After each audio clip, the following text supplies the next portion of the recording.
First thing you're going to want to do is install the miter bar. And it comes with UHMW tape on this side of the larger piece and on this side of the smaller piece. And that's just going to allow it to run more smoothly in your miter slot. If it ever wears out, that's what this extra piece is for. So to install the miter bar, I'm going to slide it into your miter slot with this 1/4-inch hole facing the operator side of the saw. I'm going to loosen these 2 screws. And while you're pressing this part of the miter bar this direction, you're going to simultaneously press this top piece that direction, and that'll take away any slop.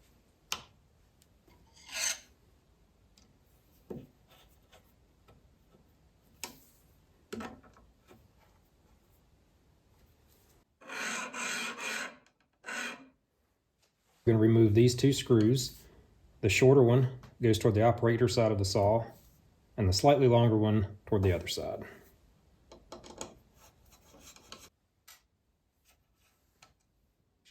So to screw the jig down to the miter bar, you have 7 options here of where to do that, and you can choose whichever one you want based on how far away you want the jig from the table saw blade. So I'm going to put the slightly shorter screw here in the back, and I'm just going to use this middle one for now. I'm going to press it down until I can feel it flush up with the bottom. And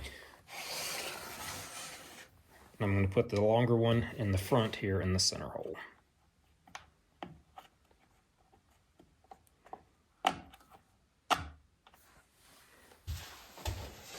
Now I'll screw the jig down here in the front first. I'm going to use the second hole back.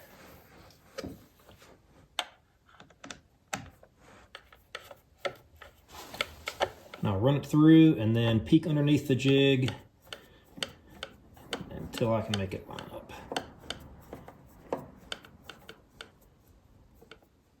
And just snug is fine. It doesn't need to be very tight. And then I'll line the back screw up and screw it down to the miter bar. And again, you can lift the jig just a little bit to peek under there to make sure your screw is lining up. And at this point, I want to leave this screw loose. Leaving that screw loose allows the jig to move back and forth in that elongated slot so we can get it perfectly perpendicular to the fence. Now I can move the fence over close to the jig. And then take a square. And while I'm referencing the fence with it pushed tight against it, I'm just going to push the jig up tight to the square to make sure it doesn't have a gap on either side. And when everything's tight, then I can tighten this back screw down.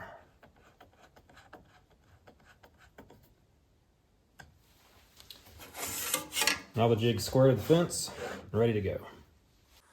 And the next thing you're going to want to do is make sure your stock carriage is square to the table saw top. It looks like we have a little gap here and no gap here. So I'll show you how to adjust that.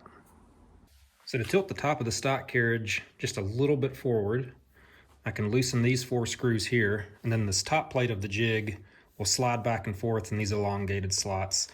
And you can reference how far you're moving it just by feeling where it hits on the sides of the jig right here.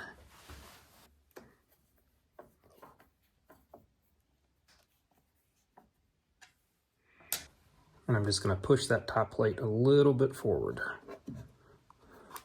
And I can feel by right here that it has moved.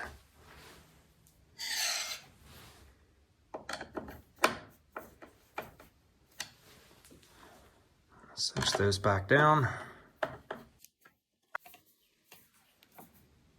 And then let's check our alignment again. Looks like that's it.